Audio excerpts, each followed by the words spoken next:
Dit que la réponse sera politique, je me limite à ça. Ce pays n'appartient à personne, il appartient à tous les Sénégalais que nous sommes. Le président Macky Sall n'a pas été élu par ses enfants, il n'a pas été élu par des membres de sa famille, il a été élu par des Sénégalais pour travailler pour les Sénégalais. Ce qui se passe actuellement, nous allons vers des élections législatives.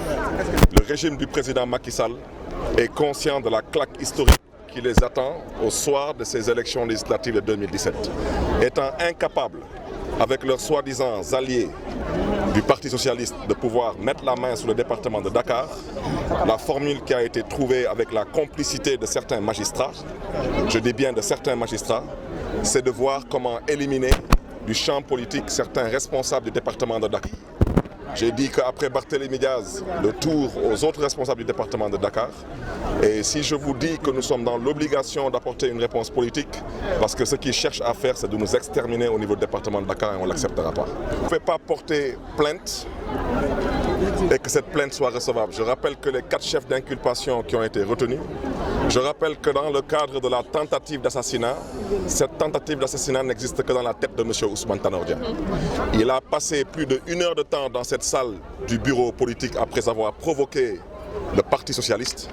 Je rappelle qu'avant l'arrivée de la police, les jeunes étaient dans la salle.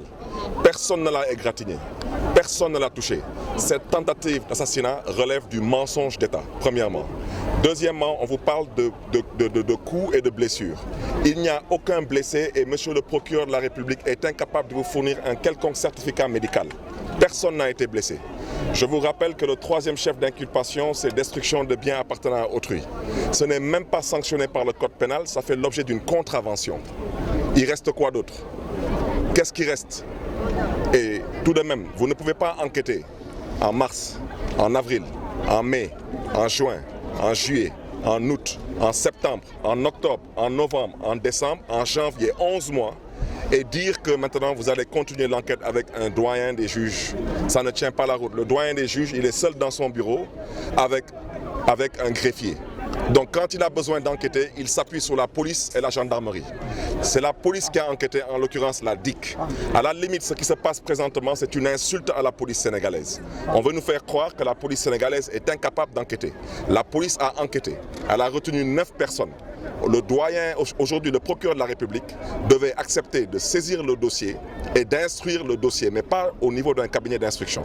Au niveau du cabinet d'instruction, il est question de continuer à faire perdurer la situation pour permettre aujourd'hui à certains de nos responsables de ne pas participer aux élections législatives de 2017. C'est de ça qu'il s'agit.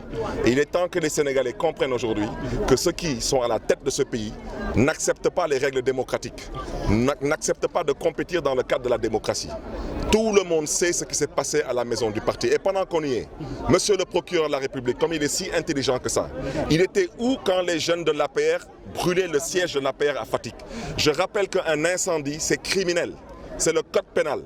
Et je rappelle que l'information a été relayée par les télés, les journaux et les radios. Donc il n'y avait pas besoin de plainte. Le procureur de la République devait s'auto-saisir.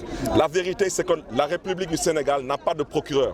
Monsieur Serigne Bassirou Gueye est le procureur de l'APR et le procureur de Macky Sall.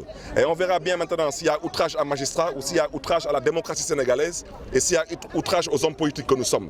Parce que trop, c'est trop. On ne peut pas être dans un pays où des policiers sont jugés, mis en prison. Des gendarmes sont jugés, mis en prison. Des hommes politiques sont jugés, mis en prison. Des douaniers sont jugés et mis en prison. Et quand les magistrats racontent leur vie, on n'a pas le droit de parler. Il y en a marre. Il y en a marre de ces magistrats qui sont là et qui pensent que cette république est une république au service d'un parti politique ou d'une coalition de partis politiques. Il est temps que l'UMS parle de ses problèmes internes et il est temps que les Sénégalais se saisissent de la question de la magistrature. Nous sommes des citoyens sénégalais. Nous sommes des citoyens d'une république. Cette république ne mérite pas aujourd'hui d'avoir des procureurs de la République, des magistrats qui se mettent ici au service exclusif de partis politiques et de coalitions de partis politiques.